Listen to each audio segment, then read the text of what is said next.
Bonjour mes belles âmes, bienvenue sur les tarots de Sceaux. Donc si toi aussi tu es dans une relation toxique, que tu es face à une problématique, comment vais-je m'en sortir face à cette relation toxique? Je t'invite à regarder ce message. Tu trouveras aussi dans ma bio une vidéo précédente qui parle de l'évolution de cette relation. Là on va plutôt s'intéresser à ce que ressent, comment l'autre te voit dans cette relation toxique. C'est une personne qui, face à la décision que tu vas prendre, elle va vouloir. Alors c'est une personne que je ressens qui est manipulatrice. Attention, ça peut être aussi pervers narcissique. Il y a quelque chose, un peu de perversion, il y a quelque chose de pas franc dans l'histoire. On parle de manipulation, de secret, on parle de discussion. C'est-à-dire que cette personne va se rendre compte que tu souhaites partir et cette personne, elle va tout mettre en place pour t'empêcher de le faire. Attention, hein. Donc, je le rappelle, mes belles âmes, ce sont des tirages généraux et intemporels. Donc, prends ce qui te parle. Peut-être quand tu vas voir les lames de mon tarot, tu vas avoir peut-être d'autres choses qui vont venir à toi. Prends ce qui arrive vers toi. Ton intuition sera la bonne. Ouais, c'est quelqu'un qui a peur de l'inconnu. C'est quelqu'un qui sait que si tu pars, eh bien, il va se retrouver face à d'autres personnes. Tout son schéma là va tomber. Donc il y a de l'appréhension, il y a du stress. Par contre, ce qui est intéressant, c'est que il va reconnaître à ce moment-là, c'est une personne qui va reconnaître ton importance dans sa vie. Il va y avoir comme un moment de douceur, d'accalmie, et comme si en fait il y avait besoin de chérir l'autre, de se rendre compte du trésor que cette personne avait entre les mains et du gâchis qu'elle faisait finalement, hein. Donc quel est son état d'esprit à cette personne? Oui, bah, c'est une personne qui en fait te fait miroiter beaucoup de choses et qui se fait miroiter elle-même, hein. C'est une personne qui se ment à elle-même et qui n'est pas qui fuit la réalité, hein, qui n'est pas vraiment dans la réalité de ce qui se passe, dans la réalité de cette relation. Bon, euh, c'est quelqu'un qui a pas de très bonnes intentions, elles sont pas sincères. C'est-à-dire que cette personne va vouloir rester avec toi en te prétextant plein de belles choses, mais parce que c'est une personne qui a peur de se retrouver seule et face à d'autres personnes inconnues, hein. Il y a vraiment cette notion de se retrouver peut-être à la rue, peut-être sans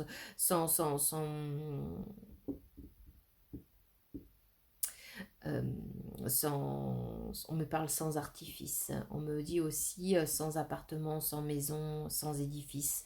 Ok. Oui, c'est quelqu'un qui pense que vous allez pouvoir recoller les morceaux, hein. C'est quelqu'un qui a des projets ou qui va en fait recommencer à vouloir avoir des projets avec toi, hein.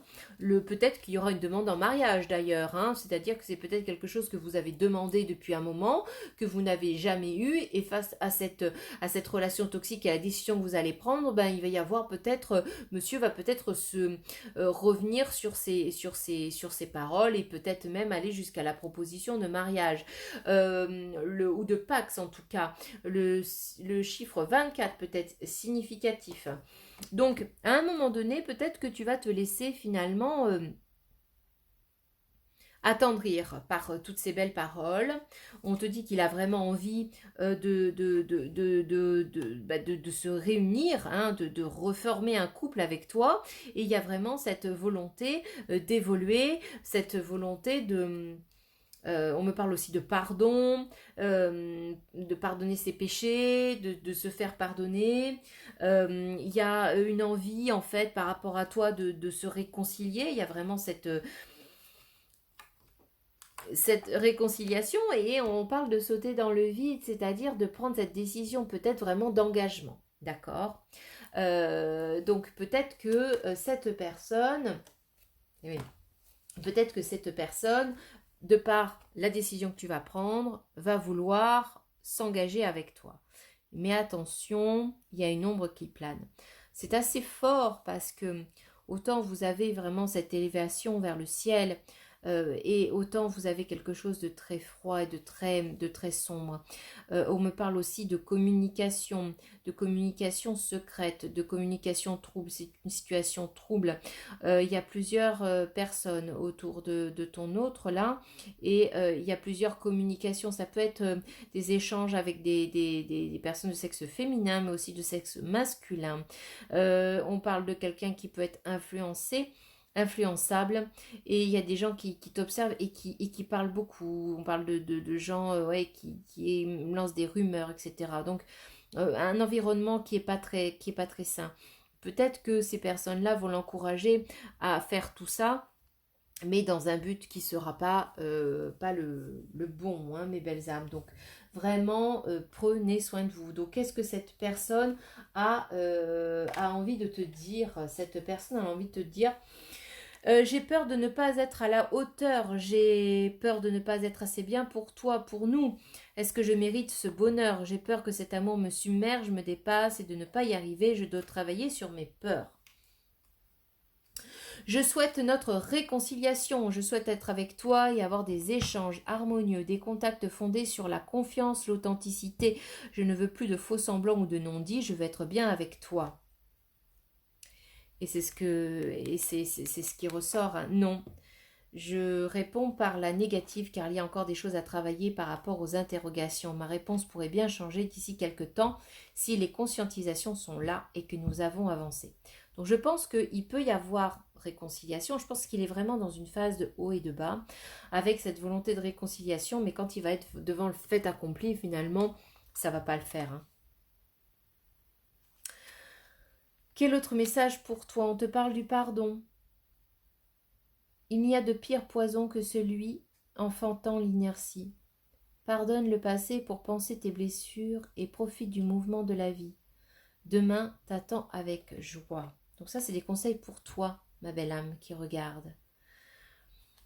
On te dit au cœur de l'invisible, une vie s'éveille, elle se dessine dans l'instant sans intention ni dessein. Invisible, une nouvelle expérience se prépare. Patiemment, laisse-lui le temps de progresser jusqu'à toi.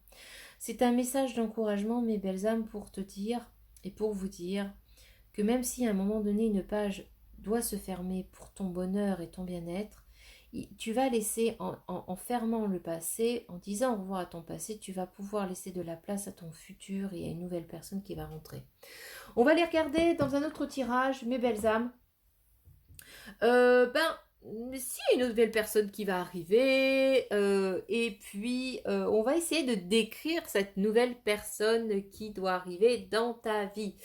Je t'invite à t'abonner, à partager, à commenter si ça te parle, et je te souhaite une belle journée. Au revoir.